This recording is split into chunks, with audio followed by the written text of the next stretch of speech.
Baik, saya akan lanjutkan mengenai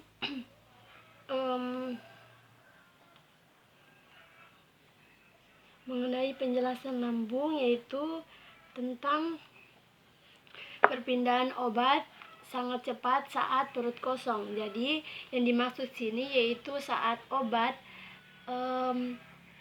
jadi alasannya itu saat obat yang diminum dalam keadaan kosong dapat membantu proses penurunan asiditas karena pengenceran obat, sehingga obat tersebut dapat mempercepat transisi atau perpindahan obat saat lambung dalam keadaan kosong. Jadi alasan lain juga obat yang kita minum sebelum waktu makan dapat memperlambat proses absorpsi obat ke tempat kerjanya, sehingga di mana asiditas pengenceran obat dapat memperlambat proses pengenceran obat, kecuali obat tersebut khusus diminum saat perut kosong, atau proses pengenceran obatnya bisa saja obat tersebut khusus diminum saat perut kosong untuk menghindari iritasi pada lambung. Yang kedua yaitu mengenai usus 12 jari atau dodeum. Jadi di usus 12 jari ini yang pertama, obat tersebut harus berhadapan dengan perubahan pH yang drastis. Jadi maksudnya itu kenapa dodeum atau usus 12 jari itu memiliki pH yang sangat drastis atau lebih tinggi, sekitar 5,8 sampai 6,5. Alasannya karena banyak bentuk obat yang tidak terionisasi yang dapat melalui membran atau saluran cerna.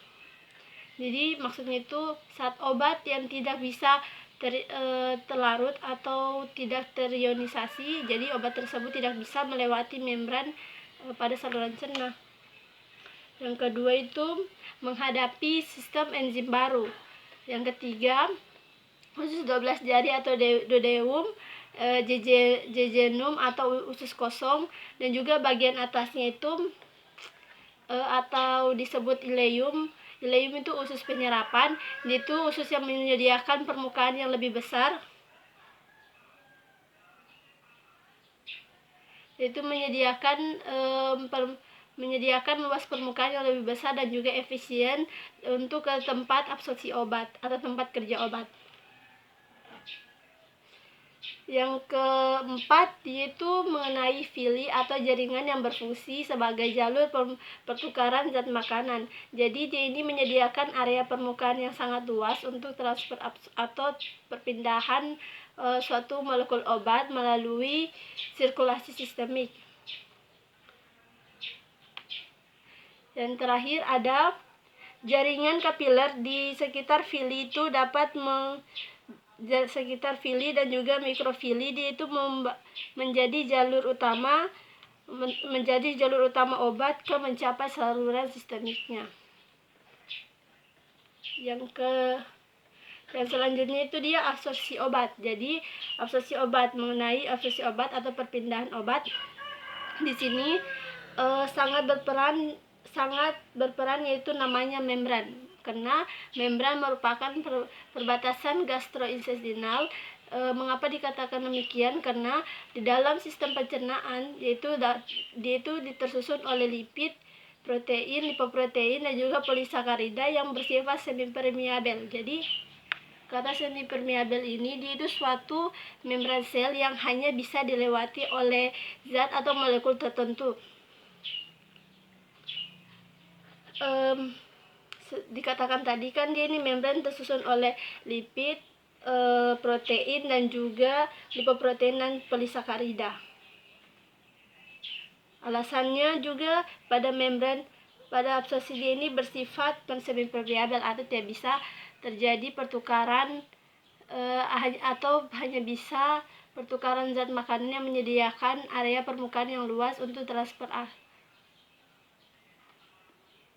Yang ketiga itu absorpsi dan juga dapat dibedakan. Absorpsinya ini dapat dibedakan menjadi dua proses, yaitu difusi pasif dan juga transfer aktif. Ini dia maksudnya dari gambar yang dijelaskan bahwa absorpsi itu bisa melalui membran gastrointestinal atau saluran pencernaan. Itu terjadi 3 proses, yaitu pertama ada proses difusi pasif, atau yang pertama ada difusi pasif, yang kedua transfer khusus atau transfer aktif yang dipermudah atau difusi yang dipermudah. Yang ketiga ada difusi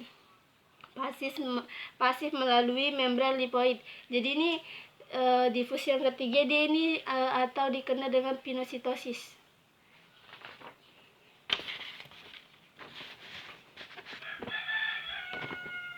Jadi di gambar ini bahwa yang pertama itu difusi pasif melalui pori. Ini molekul kecil ini merupakan transfer melalui membran semipermeabel obat yang akan diabsorpsi atau perpindahan obat terlebih dahulu harus dalam keadaan larutan murni.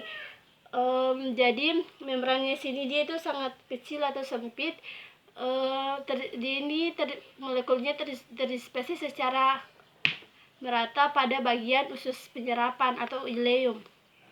Saat melewati membran, itu molekul obatnya, ini molekul obat, dia akan melarut dalam keadaan lemak dan juga koefisien berpartisipasi dalam lemak dan juga air.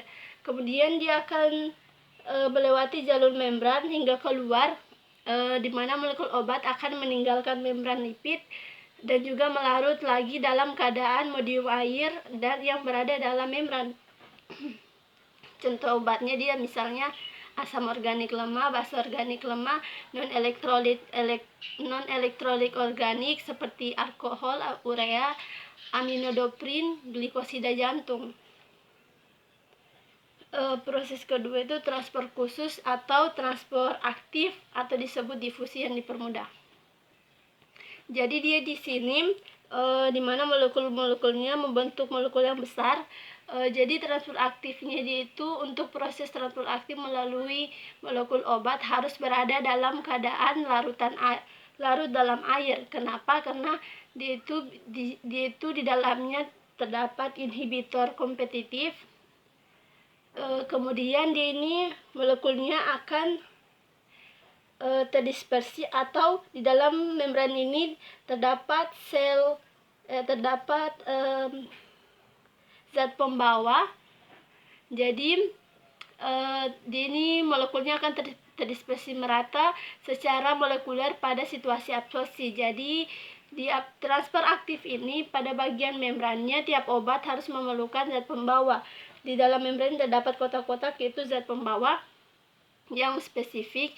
Ikatan molekulernya dia afinitasnya rendah karena sistem ikatan obat ini dinyatakan jenuh.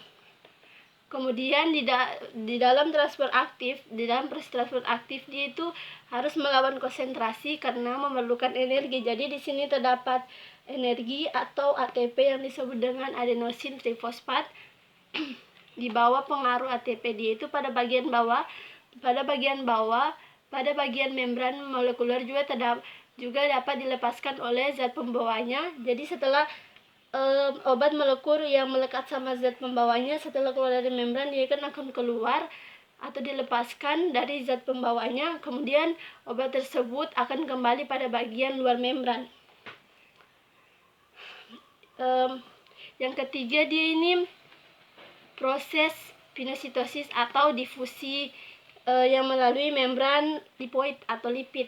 Jadi absorpsi ini membentuk gelembung-gelembung yang melewati membran, di mana absorpsi obat ini merupakan satu proses yang memungkinkan pada dalam keadaan tidak larut air, sehingga banyak molekul yang melewati membran obat dan juga tidak perlu jadi itu maksudnya di sini gelembung air ini tidak memerlukan air untuk bisa melewati membran. Misalnya dia seperti butiran lemak atau minyak atau juga partikel yang padat atau solid. Jadi di dalamnya itu di dalam selaputnya itu terdapat leukosit. Partikel obatnya itu terbentuk sel dan juga membentuk gelembung-gelembung gelembung besar, dia itu di dalamnya tidak terdapat zat pembawa, jadi dia gelembung ini akan terus melewati membran untuk keluar ke membran sel. Jadi di dalamnya ini mekanisme pinositosis dapat dibandingkan dengan pinositosis di mana dia akan membentuk gelembung yang melalui membran. Contoh obatnya gliserin, vitamin A, D, E, dan K, dan juga seragi atau telur parasit. Di sini absorpsi obat. Jadi di absorpsi obat atau transfer aktif itu zat pengantarnya secara kimiawi di mana membran akan berikatan dengan molekul obat yang menghantarkan obat melintasi membran atau melepaskan sisi dari sebelah dalamnya. Jadi di dalam transfer aktif ini dikenal dengan zat pembawa. Dia ini membantu molekul-molekul obat melewati membran. Di dalamnya juga itu, di dalam transfer aktif dia terdapat energi kimia atau dikenal dengan ATP, adenosin trifosfat. Yang ketiga, molekulnya dapat berpindah dari daerah yang berkonsentrasi rendah ke konsentrasi yang lebih tinggi karena di dalam proses ini dia itu harus larut ke dalam air. Oke, itu saja yang saya jelaskan. Semoga bisa bermanfaat. Terima kasih. Assalamualaikum warahmatullahi wabarakatuh.